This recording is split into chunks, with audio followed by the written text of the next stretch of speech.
In this video, I will show the project window, the main work area in the Cubase environment. When you open and save a Cubase project, you will see the project window. This is the project window, which is the main work area in Cubase. There is a lot of visual information, so train your eye to focus on anything that is familiar from Audacity. For example, the playback buttons, play and stop, and the audio track. Over time, you will personalize your workspace to suit your specific needs. I will show a general layout and working paradigm, but feel free to adjust as necessary. We will go over the different sections of the project window, starting at the top of the window. I will show the tools that will be the most useful as an introduction to Cubase. I encourage you to explore any other tools that will serve your creative projects.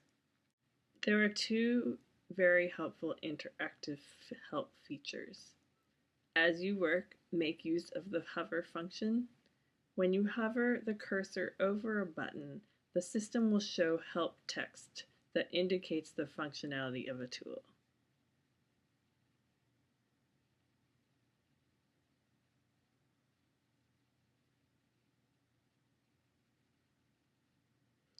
You can also use the interactive help menu.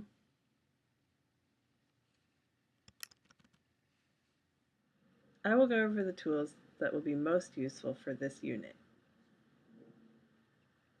The window layout allows you to specify the view of the project window.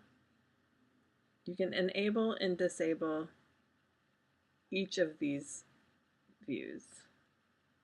The inspector will probably be the most useful.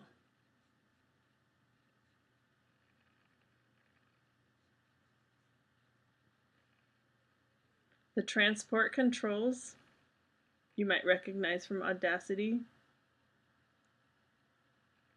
We have previous marker, the end of the file,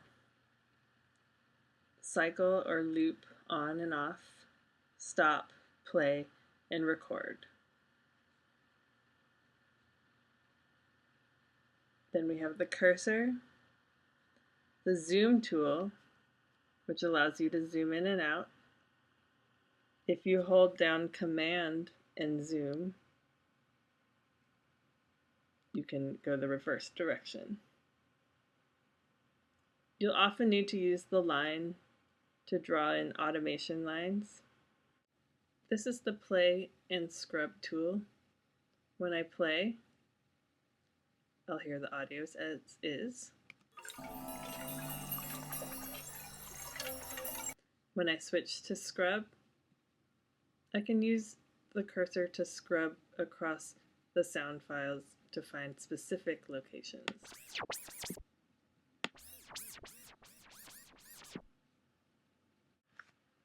The auto scroll allows you to always see the cursor during playback.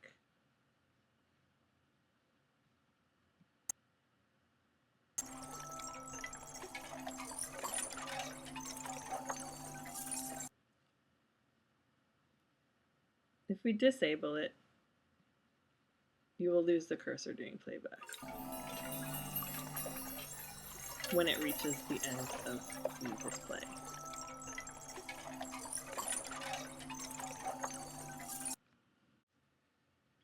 Notice that light gray means the button is on. Splitting and sizing audio events will occur at 0 crossings if you enable the Snap to 0 crossing button. You know from Audacity that this will help avoid clicks and pops. Leave Snap off for now. This auto snaps your audio files to the grid that you specify and is usually used for beat-based music. This is the ruler or the timeline. You can change the units of the timeline here. I recommend using the seconds display. When you need to listen to a section of your project repeatedly, use the locator to set the boundaries. Make sure that it is blue between the locators and not red. If I set the locators to 0 and 5 and enable the transport cycle and play back,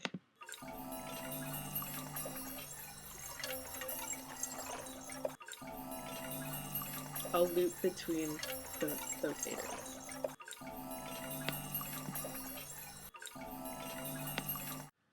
You'll see that there are audio files in the audio tracks in the project. Refer to the software spotlights to learn how to create these audio tracks and import audio. We'll go over how to navigate and use the audio tracks. This is the track inspector on the left.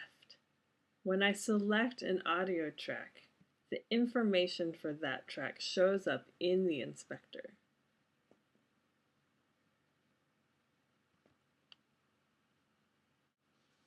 Each track has settings that control the behavior of the audio in the track.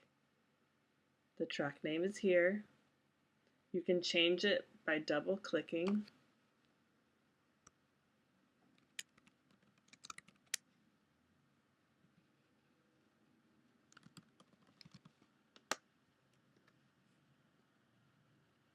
The functions we'll use most are mute, solo.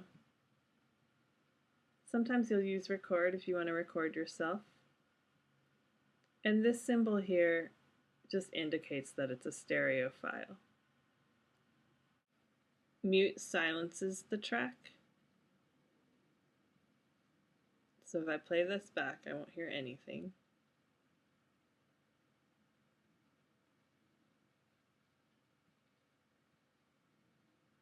And solo simply solos the track.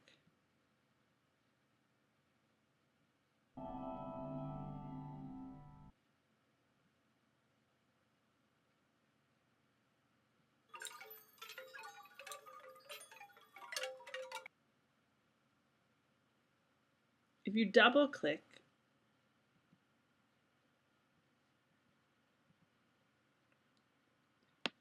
you open the sample editor. You will recognize this type of display from Audacity. You can edit the audio files in the sample editor. For example, you could do a fade in,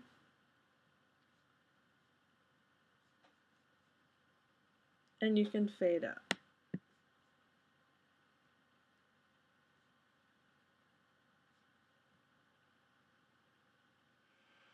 We will cover a few of the other functions in future units, including inserts and EQ. You can use the notepad to take notes on each of the audio tracks.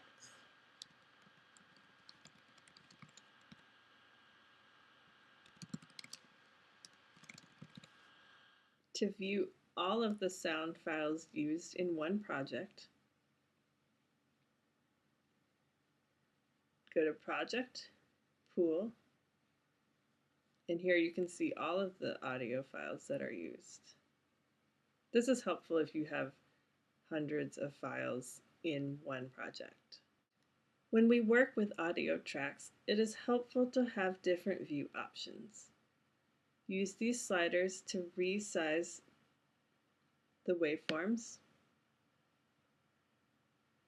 Note that this is not changing the amplitude, it's just changing the display. You can also use these tools to make the audio tracks bigger, smaller.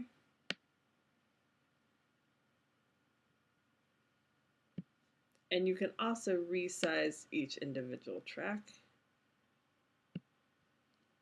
If you select all by holding down the Shift key, you can resize them all at once. You can also personalize your projects with colors. Click on the inspector to change the color of each track.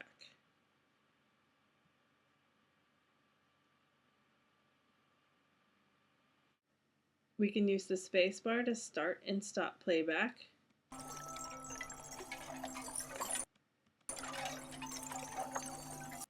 Another shortcut is Shift B to get to the beginning of the project. You'll also find many keyboard shortcuts in the menus.